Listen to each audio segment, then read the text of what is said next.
À la chronique La famille d'abord, aujourd'hui, Patrice Ferron, agent de programme communautaire à la GRC. Patrice, bonjour. Bonjour Michel. Patrice, aujourd'hui, sujet qui est là, qui existe depuis les nouvelles technologies. Ben là, c'est plus des nouvelles technologies, c'est la cyber-intimidation. Exactement. De quelle façon on peut la définir? Et on va voir au cours de la chronique comment on peut l'appliquer et comment on peut en discuter. Exactement. Puis moi, je tiens à rappeler aux gens que la technologie change rapidement. Fait que ça se peut qu'aujourd'hui, on parle de choses, mais que l'année prochaine, il y a des nouveaux réseaux sociaux qui se présentent, tout ça. Okay. Mais à la base, ce que c'est la cyber-intimidation, on doit rappeler qu'est-ce que l'intimidation, dans le fond. L'intimidation, c'est vraiment un geste d'une personne qui s'en prend un autre ou un groupe.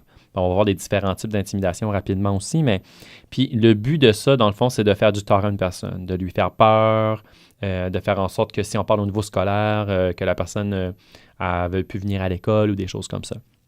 Il y a aussi le fait que ça a tendance à se produire plus qu'une fois. C'est pas quelque chose qu'une personne va dire une fois puis qui va être traumatisante ou des choses comme ça. Ça, on peut parler plus. C'est ça, c'est à répétition. C'est quelque chose qui se passe quand même souvent. Nous, du côté de la police, c'est certain qu'on parle souvent si quelqu'un est victime de harcèlement criminel, ben à ce moment-là, on va voir un peu plus loin que c'est vraiment quelqu'un qui est victime de quelque chose qui fait en sorte qu'il va avoir peur pour sa vie ou des choses comme ça. L'intimidation, c'est délibéré, c'est pas un accident. Ce que ça veut dire, c'est que moi, parfois, quand je rencontre des jeunes dans les écoles, Michel, ils me disent « moi, monsieur, je savais pas là, que je pouvais pas lui dire ça. » Mais tu sais, c'est pas vrai, ça.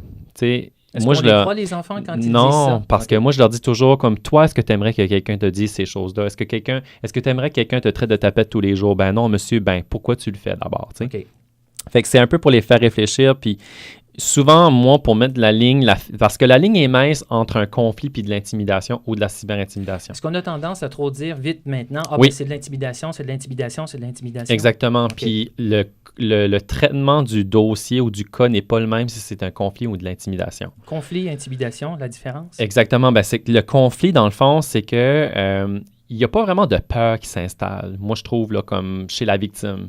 Ça peut avoir été une bagarre, ça peut être une chicane de tu m'as volé ma copine, ou encore, ça peut être quelqu'un aussi qu'il y a eu une séparation au niveau des relations, puis là, il y a un conflit qui apparaît. OK, conflit, donc, pas intimidation. C'est ça, exactement. Puis la manière de traiter le problème n'est pas pareille. Tandis que si c'est de l'intimidation, il y a un gros sentiment de peur qui s'installe souvent. Okay.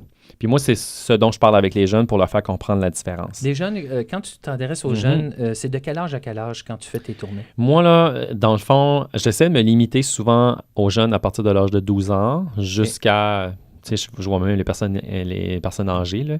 Mais chez les jeunes, en général, c'est à partir de l'âge de 12 ans, donc la 6e année, mais il y en a que je vois avant, à partir de la 3e année, souvent. Mais si on parle de, par exemple, prévention de l'Halloween, je vais les voir en maternelle. Oui, OK. Mais au niveau du comportement d'intimidation, les jeunes, eux autres, ils vont nous dire, là, monsieur, on sait, là, l'intimidation physique, c'est poussé. L'intimidation verbale, c'est dire quelque chose pour faire de la peine à l'autre. Ils vont me dire aussi, l'intimidation sociale, c'est rejeter l'autre. Fait qu'ils comprennent ces concepts-là. Mais ce dont on parle le plus souvent maintenant, c'est la cyber-intimidation parce que c'est pas pareil. Quand je disais tantôt que l'intimidation doit être un comportement répétitif, si on parle de cyber-intimidation, il faut qu'on mette ça un peu de côté. Pourquoi? Parce que parfois, il y a quelqu'un qui va faire, par exemple, un cas que j'ai vécu dernièrement avec un dossier, un jeune qui fait une vidéo pour rire d'un autre jeune sur YouTube. Mais s'il y a 1000 personnes qui ont vu la vidéo, il a fait un acte, mais qui a un gros impact.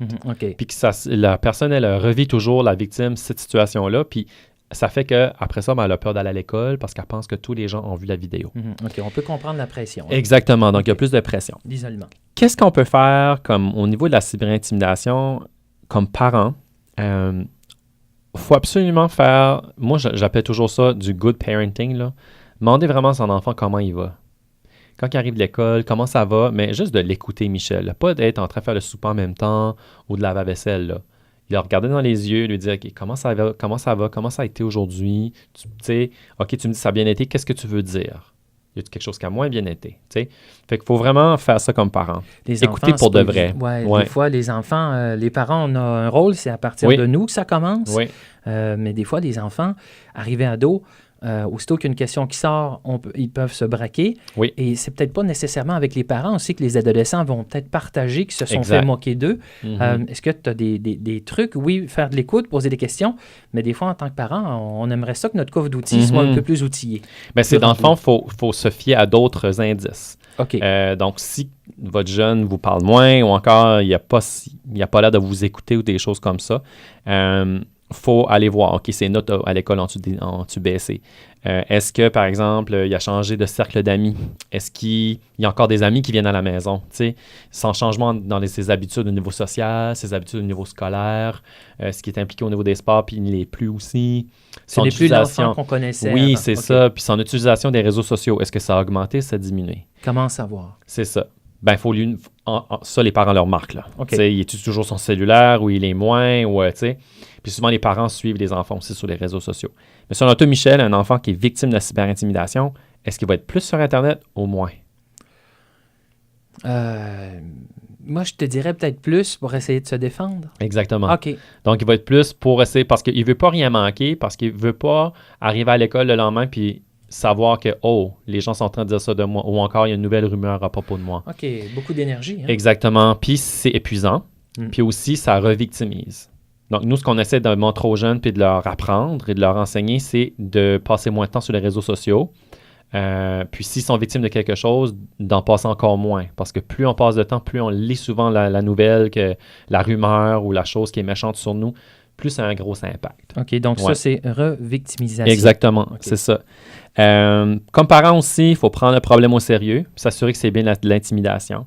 Puis il faut donner l'exemple à son enfant aussi, comme, tu sais, au niveau souvent des parents, lorsque je les aborde, puis je leur dis, votre enfant, il a fait de l'intimidation, c'est rendu du harcèlement criminel, ils disent, ça se peut pas, je sais pas où il a pris ça, puis tout ça. Puis lorsque j'ai des conversations avec les parents, je me rends compte que, par exemple, il y a certains parents, pas tous les parents, que leurs enfants vont imiter la manière dont ils traitent les autres. Par exemple, si vous allez au restaurant, puis que vous traitez la serveuse comme de la OK. Puis vous dites qu'elle fait pas un beau travail, puis que rien est bon, puis ça se donne. Les enfants, là, plus ils sont jeunes, là, c'est comme des éponges. Si vous allez acheter des vêtements, puis vous dites que la vendeuse, elle a l'air d'une Barbie, puis qu'elle ne sait pas ce qu'elle fait, qu'est-ce que l'enfant il comprend là-dedans, lui?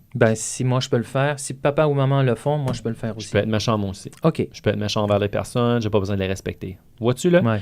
Puis je dis pas qu'il n'y a aucun parent qui est parfait, là, puis moi non plus, je suis pas parfait, mais c'est un peu des choses qui portent à réflexion. Peut-être à réflexion, mais penser, parce qu'on en a eu une autre chronique qui s'en vient, et c'est ne pas tout dire devant les enfants. Exactement. Tu sais, ça revient un peu à ça, on peut la placer là-dedans aussi. Oui, exactement. OK. Au niveau légal, c'est certain que nous, la GSA, on peut s'impliquer quand c'est de la cyberintimidation. S'il y a, par exemple, des menaces de faire mal à quelqu'un, des menaces de faire mal aux animaux, à la famille de la personne, ou encore, il y a des fois, on pourrait s'impliquer aussi lorsque la personne va inciter quelqu'un à se suicider. Ça aussi, au niveau du code criminel, on peut s'impliquer parfois. Ça, c'est déjà vu. Oui, ça c'est déjà vu. Malheureusement. Mm-hmm. Puis, il y a une chose qui est importante avec la cyberintimidation aussi, c'est que lorsqu'on fait des vidéos, on écrit des choses sur Internet, des fois pour blesser les gens, des choses comme ça, ça laisse des traces. Donc, nous, à ce moment-là, on peut recueillir ces choses-là comme éléments de preuve parfois.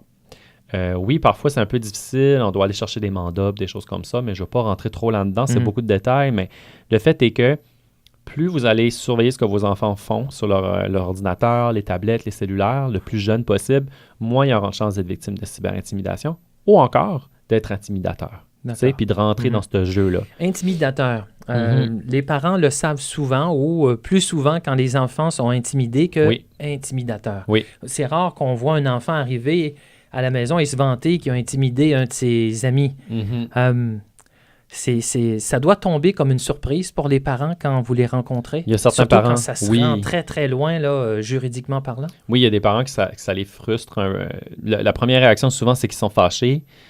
Parfois, on leur apprend ça dans une réunion avec l'école ou des choses comme ça. Puis là, je suis là, puis ils se disent, pourquoi la police est ici? C'est parce que c'est rendu à un certain point, puis qu'on doit mettre les points sur les i puis les bas sur les t. Ça doit arrêter. Exactement, que ça doit arrêter. Puis souvent, il y a beaucoup d'émotions, les parents pleurent, ces choses-là. Mais moi, je trouve ça bien parce qu'ils réalisent que ça a un impact. Que les jeunes réalisent que ça a un impact sur leurs parents aussi. Puis quand ils voient que leurs parents, ça leur fait de la peine, vraiment, c'est une très bonne intervention. Quel genre d'outils on pourrait donner aux parents qui, après cette rencontre à l'école, l'émotion est sortie, on a peut-être un peu de colère, on a incompréhension, on se sent impuissant, on s'occupe beaucoup des victimes, mais quel genre d'outils on peut donner à ces parents pour peut-être reconnecter ou pour connecter avec son enfant pour en discuter parce que c'est pas rien non plus. Exactement. Il y a ce qu'il faut vraiment faire, c'est que oui, il y a des ressources scolaires. Il y a comme des intervenants au niveau des équipes enfants-jeunes. Il y a des intervenants aussi au niveau du centre de bénévolat, par exemple à travers les services à la famille de la péninsule. Toutes sortes de choses qui sont disponibles. Puis nous, on s'occupe de ces parents-là. On les réfère à des services, des choses comme ça. Mais il y a aussi des sites web qui sont intéressants. Il y a cyberaide.ca.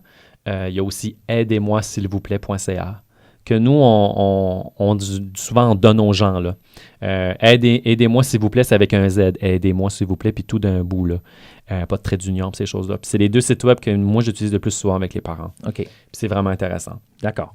Je parlais des signes tantôt qu'une personne est peut-être victime de cyberintimidation. Regardez ça chez vos enfants. Passe beaucoup de temps à l'ordinateur, on en a déjà parlé. Difficulté à dormir, pleure pour rien, grosse saute d'humeur, puis ne remet pas ses travaux scolaires, puis ces choses-là, est hostile, perd contact avec ses amis.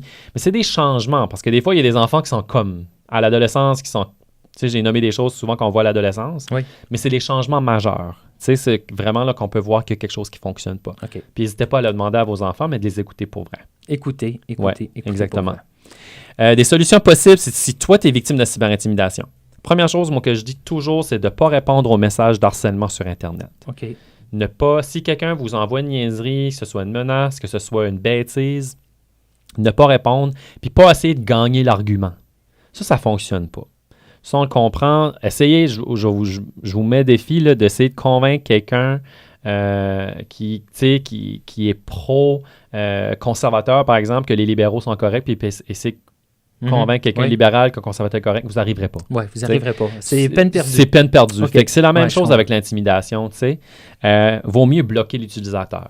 Si vous avez été menacé, peut-être sauver une capture d'écran. Si vous ne savez pas comment faire, demandez à quelqu'un qui va vous montrer comment faire au cas où on aurait enquêté. Okay. Mais par contre, vous devez bloquer l'utilisateur.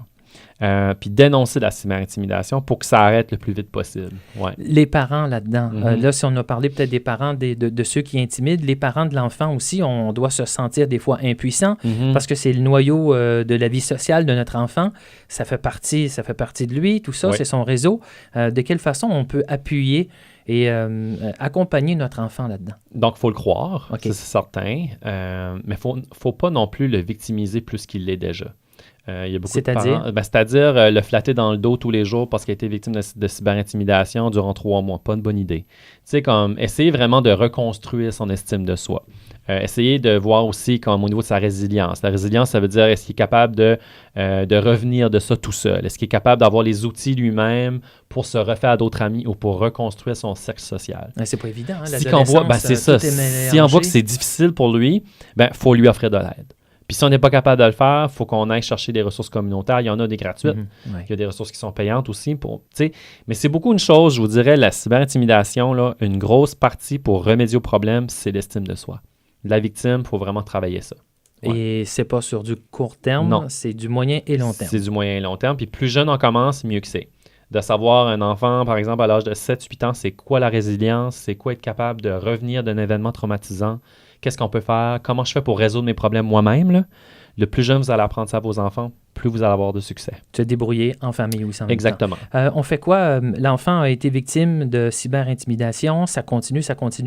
Est-ce que on peut se placer à la place des parents? Est-ce que le fait de couper tout lien, tout contact Internet est bon? Ou ça peut avoir un ressac un peu, comme on peut le voir des fois dans d'autres domaines, dans d'autres secteurs? Il va avoir un ressac. Okay. Dans le fond, ça va revenir. C'est pour ça qu'il faut intervenir et non pas comme leur enlever l'Internet complètement. Okay. Puis le meilleur exemple que je donne, parce que des fois des parents me demandent ça lorsque je fais des conférences aux parents, je leur demande, vous, êtes-vous capable d'enlever l'Internet de votre vie complètement? Puis il n'y a aucun parent qui est capable de me dire oui. Fait que, imaginez, vous demandez ça à un adolescent de 14 ans, impossible. La fin du monde. C'est la fin du monde. Puis je les comprends. Moi aussi, j'aurais de la difficulté, beaucoup. Donc, c'est intervenir, les croire, les aider, puis prendre son rôle de parent, puis mettre son pied à terre pour certaines choses. C'est très important. Ça dépend de nous. Oui. Patrice, pour de l'information, des gens qui voudraient avoir de l'aide ou peut-être avoir quelques outils de plus dans leur coffre? Ils peuvent m'appeler.